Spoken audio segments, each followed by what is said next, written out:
Okay, hi everyone. So it is Saturday. Supposed to have an upload up right now, but you know what? Life happened this week, because that happens sometimes, and I didn't get a chance to film the video I wanted to film, which is basically talking about Lyst's Q3 releases. So every quarter they come out with a list of brands and items that are kind of like the hottest things, la-di-da. But this is like globally. It's kind of interesting for us to see like what is popular, not just where we directly live. So I'm going to take you through that in a minute, but first of all I need to get ready, so we're going to start this one a little bit vlog style, which is different anyways, and I'm sure you guys would like that. I pretty much woke up not so long ago, so yeah, we're looking rough, but you know what, that's how I woke up, so good. I'm in my like dressing wardrobe situation. It's a very small one, so no, don't ask me for a tour. But I have a coffee. This is the it's actually from Starbucks, but I just poured it in here instead. I should get my chair to sit down or make this higher. Wait. So as I was saying, I have this coffee that I got from Starbucks. It's the pumpkin spiced latte. Now, I've never actually tried this coffee before.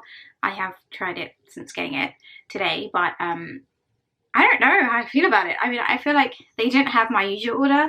It was out of stock. My usual order is a caramel cloud macchiato, but they ran out of it. So I was like, you know what, let me try the pumpkin spiced latte. So that's why it's like this orangey colour. I don't know how I'm feeling about it. I feel like a lot of people like pumpkin spiced latte, but I'm just like, I don't know.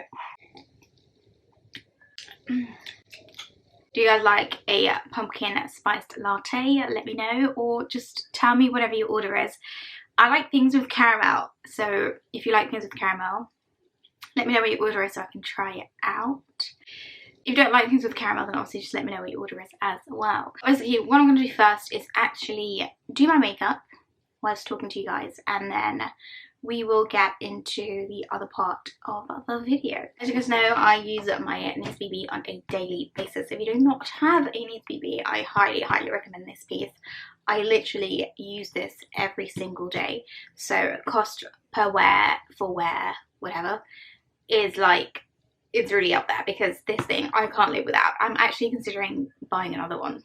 So what's actually interesting is, so throughout this quarantine time, I haven't been wearing a lot of makeup. I don't know if anyone else has kind of been in the same position as me, but usually I would kind of wear makeup on a daily basis just because, I don't know, just because extra. So I would do that. But now, honestly, I haven't really been doing that. I don't really know, I guess giving my skin a break or whatever. I'm using this little compact mirror from Chanel because my big mirror is downstairs and that's a mission for me to go get. So let me just line that up. Okay, that works, right? So I'm just going to moisturize my face, and I'm using this Summer Fridays moisturizer, which I like. It's very hydrating. So my skin is like, I have like dry combination skin. Okay, my memory card ran out of space, sorry, but that's what I was saying. I use this shade in Light Deep. Now, actually, you know, when I first started buying this, their shade range was really quite poor for darker skin tones. So I think at the time this was their darkest shade actually, which for me, I could use it. It can pass and be fine as long as like I bronze and all the rest of it. I do believe that they've just come out with darker shades. So I know there's this light deep, there's a medium deep, and there's a dark deep, I guess. I don't know. There's 3 dark shades in the dark range now, I believe. And also in their like regular foundations, they have come out with a darker range, so that's fab for us darker skin tone people. But yes, so anyways, I'm gonna use this. So yeah, you would think for like, you know, a makeup brand slash a company that has a ton of, you know, money behind it, you would have had a all-inclusive makeup shade range, but that wasn't the case. But nevertheless, they worked on it, and obviously came out with more shades, so that's great. I really like this foundation actually because it has like a very nice light coverage, but sort of sheer coverage. It's kind of like skin-like. That's what I like about it. So when I want a really light coverage look, this is honestly what I go for. So it's kind of just like having your skin, but obviously with a bit of coverage, so it just covers some of those blemishes that you don't really want, but it's not a full-on makeup look. Okay, now that I've done that, I used a little bit of this Fenty Beauty foundation, and I'm just going to use that under my eyes because I need some coverage under there. And then I'll go ahead and use my concealer on top of that. But yeah, let's talk about... Okay, so if you follow me on Instagram or if you watched my last video, then you know that I want the Chanel 19 bag in tweed. But okay, so I was like stuck in this dilemma of which one to pick, because there was the black and beige and there was the like cream Oreo looking one. To be honest, they both look like Oreos, but yeah, there was the cream one and then there was the black and beige one. So I was kind of stuck in between which two to order, because honestly, I really want it. I just love it. I fell in love with it, with both of them, when I first saw the images of them, and I was like, oh, I need to have this. So anyway, so I put up a poll on my Instagram and I was like, okay, you guys help me out. So if you guys follow me on Instagram, then you already know, you picked your option. So I've come to a decision. I have, as hard as this is. Basically, I decided to go with the black and beige combo. So it's kind of similar to the navy black with a little bit of like Chanel ribbon in the gold beige tone, like the current one if you've seen it in person, but just black and beige and more like a ribbon detail going through it. So I've decided to go with that one. I love the Oreo one, don't get me wrong, but at the same time it's a fabric bag, and that already is like a situation, you know. So me then going for a lighter color, color transfer issues, even though I pretty much wear just like beige light stuff, or my base is usually dark, and then I layer with light stuff, so that wouldn't necessarily be an issue for me personally. But that, and then like any accidents that may happen with the bag, I feel you're going to see that a lot more. So I feel like resale on the cream one wouldn't be as good as the black and beige one. So as much as I love that, I feel like it's a more sensible decision for me to go with the black and beige one, which will allow me to actually use it a bit more. Only thing is though, is the black and beige one, okay, this is Fenty Beauty concealer in the shade 350. Oh, and in the foundation I'm shade 360.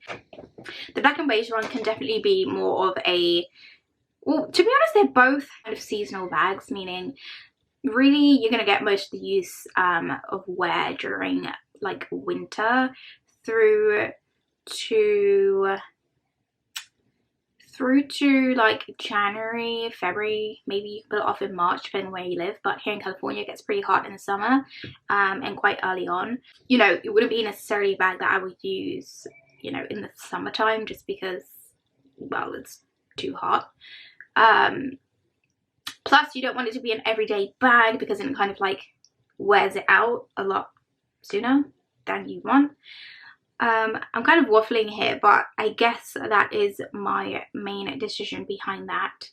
So yes, but that bag is a March, April release. I have to wait to even have it, but I know that I want it. Okay, I'm just going to set that with my Charlotte Tilbury Airbrush Flawless Finish Micro Powder. This one I have in medium. This one has been sent down from the heavens. I love it. Absolutely perfect. So let's talk about price increases.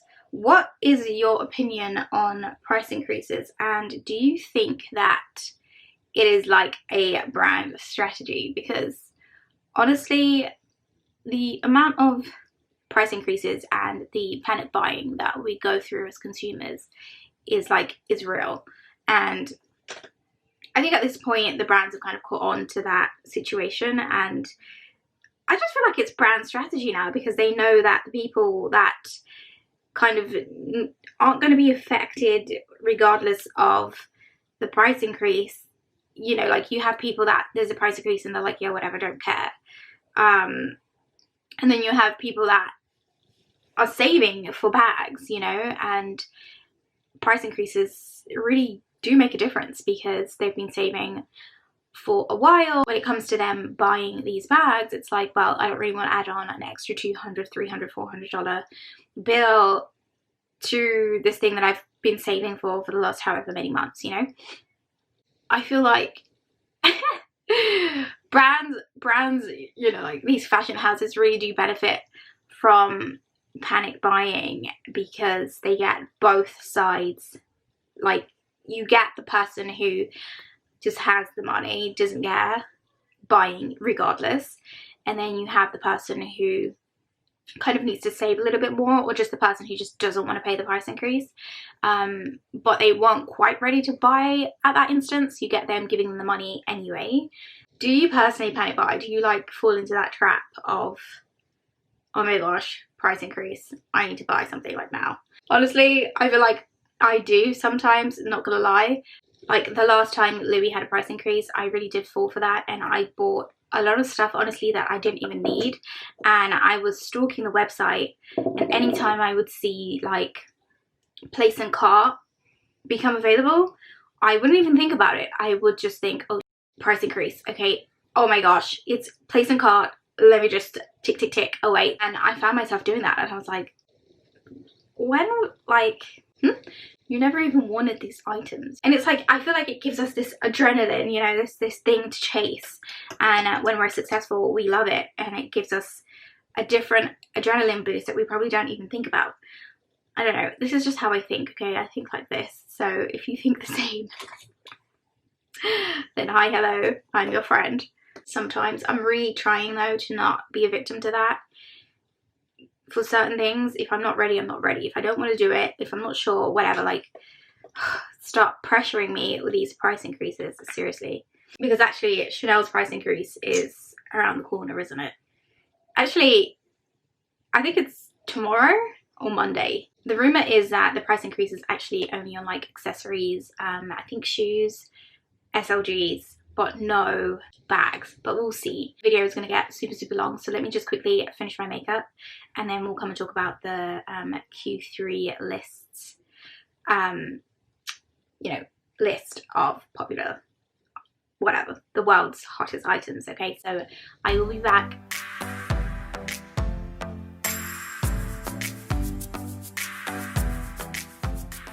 I am back. So, by the way, happy Halloween, I forget to say that.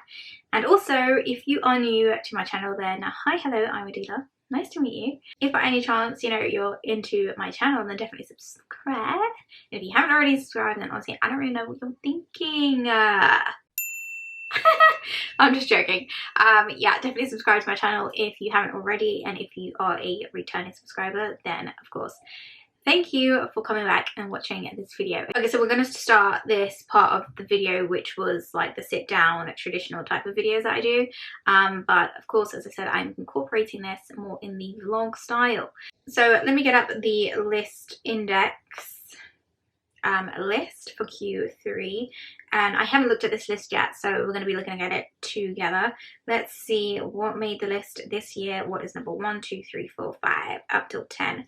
I'll throw it up here so you guys can look with me. So as you can see, it says the list index is a quarterly ranking of fashion's hottest brands and products. You can definitely come on the website yourself if you want to, you know, like read all of this stuff. We're going to do 10 to 1. Valentino was the number 10 brand. Honestly, I own nothing Valentino. I'm just not really into like the spikes and whatever. Number 9 is Bottega Veneta. Interesting. Number 9, that's quite low. I would have thought it would have been higher than that. Number 8 is Saint Laurent. Higher than Bottega Veneta. Very interesting. Then we have Versace Interesting. Next up we have Fenty. Okay, that kind of makes sense in terms of placement. Number 5 is Balenciaga. Number 4 is Prada. Prada is like making a comeback, by the way. Prada is, it's a reissue line. Honestly, like, just did this for them. Okay, ink line. Number 3 was Nike. How interesting. Maybe because of the Jordans? Possibly. Number 2 is Off-White. And number 1 is Gucci. Gucci is the hottest brand apparently for Q3 2020. Wow. Could you imagine that? And in Q2 it was 3rd place, and number 1 was Nike. How interesting. We're going to move on to the part where we talk about the hottest products, so an item specifically per brand. So that's what we're going to look at now. So number 10 was a Fendi, and the hottest item from Fendi was the FF earrings. So I'll throw up an image here. The hoops, you know, with the F inside them. So, you know, LV came out with theirs. In fact, I would have thought the LV ones would have been more popular. I wonder if the Fendi ones were cheaper by any chance. I don't really know, but the Fendi earrings are number 10. Kind of shocked by that, but not shocked by that, to be honest. Number 9 is a brand called Grateful Dead x Chinatown Market. So these look like they're Crocs tie-dye clogs. Okay, I guess everyone was into buying clogs for some bizarre reason. Okay. And I don't really know what brand that is. If you guys know what brand that is, then let me know in the comments down below. Is it worth checking out? Number 8 is Chanel pre-owned classic double flap bag. I can completely understand why that is, because at the moment the prices for classic flaps are something different. Okay, so the pre-loved market really did see a hike in orders. So yeah, I can get with that. Okay, number 7 was the Ganni leather balloon sleeve dress. Not familiar with this particular dress. I never looked at it. I do know the brand Ganni though, so okay. Number 6 came in at Prada.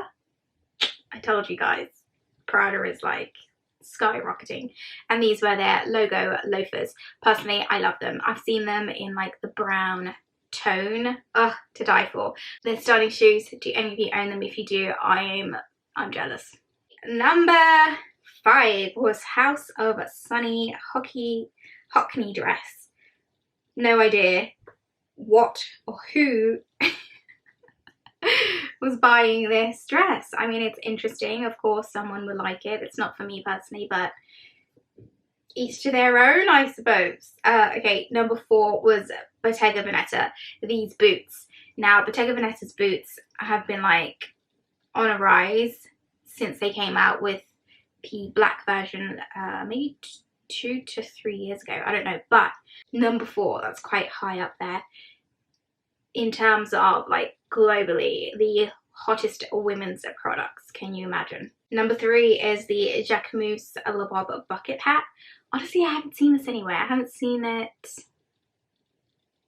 anywhere. Number 2 is the Marine Crescent Moon stretch top. Now, I bet this is because of Beyonce. Now, I know that this brand was becoming trendy, probably because the celebrities were seen wearing these tops last quarter. So it's not a surprise to me that the sales for this particular top or this brand went up, because then obviously Beyonce did feature it in her you know, what's that song? Na, na, na, na, already? I can't put a clip in because I'll get demonetized, but my body's so bing bloody, ay, bing bing bloody, you know that one. You know what I'm talking about. If you know, you know. Okay, if you don't know, just go watch it. Beyonce already is a vibe. Love it. Okay, and in first place we have this brand called Telfar. Again, I don't know the brand. I don't like the bag either. Interesting as to number 1 is a shopping bag.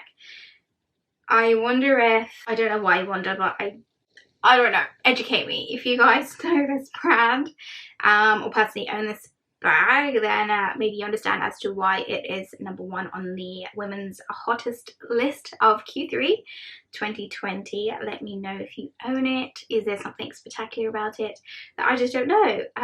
Is it a brand that I need to, you know, jump on board with? Let me know. So their formula of filters to find the hottest items is filtering through more than 8 million items by volume of social media mentions, searches, page views, interactions, and sales across thousands of online stores.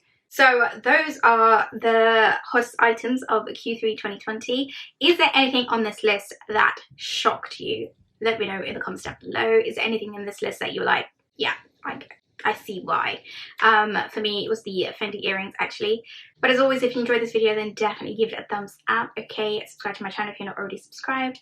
Follow me on Instagram. If you liked this little bit of vlog type style situation, less sit downy, let me know, because personally I am kind of into them a little bit more. So I don't know, let me know what you think and what your thoughts are, but I can definitely talk about that in another video. But for now, I'm gonna love you and leave you, and I'll see you guys in the next video. Okay, bye.